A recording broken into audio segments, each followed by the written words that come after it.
హడావిడి ప్రస్తుతం రాష్ట్ర రాజకీయాల్లో కీలక పరిణామాలను సూచిస్తోంది. ముఖ్యంగా కాంగ్రెస్, బీజేపీ పార్టీల నేతలు తమ పార్టీలను బలోపేతం చేయడానికి కృషి చేస్తున్నారు. తెలంగాణ ముఖ్యమంత్రి రేవంత్ రెడ్డి కేబినెట్ విస్తరణపై దృష్టి సారించారు. ఇది రాష్ట్ర పాలనలో సమతుల్యతలను సాధించడానికి, అలాగే ప్రాంతీయ ప్రాతినిధ్యాన్ని పెంపొందించడానికి ఉద్దేశించబడింది. కేబినెట్ లో కొత్త సభ్యులను చేర్పించడం ద్వారా ప్రభుత్వం తన పాలనను మరింత సమర్థంగా చేయాలని లక్ష్యంగా పెట్టుకుంది.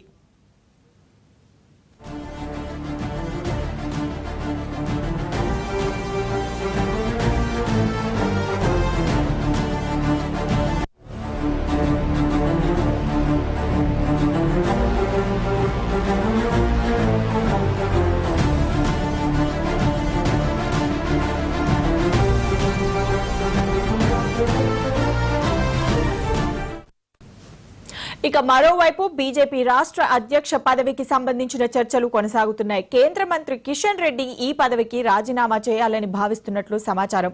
2023 నవంబర్లో జరిగిన అసెంబ్లీ ఎన్నికల్లో పార్టీ ఆశించిన ఫలితాలు రాకపోవడంతో ఆయన ఈ నిర్ణయం తీసుకున్నారు. ఈ విషయంపై చర్చించడానికి ఆయన జాతీయ అధ్యక్షుడు జేపీ నడ్డా, కేంద్ర హోంమంత్రి అమిత్ షాలతో సమావేశమయ్యారు. ఈ పరిణామాల నేపథ్యంలో రెండు ప్రధాన పార్టీల్లో అంతర్గత రాజకీయాలు వేగంగా మారుతున్నాయి. కాంగ్రెస్ పార్టీ కేబినెట్ విస్తరణ ద్వారా తన స్థిరత్వాన్ని పెంచుకోవాలని ప్రయత్నిస్తుండగా, బీజేపీ కొత్త నాయకత్వానికి ఎంపిక చేసి పార్టీని బలోపేతం చేయాలని లక్ష్యంగా పెట్టుకుంది.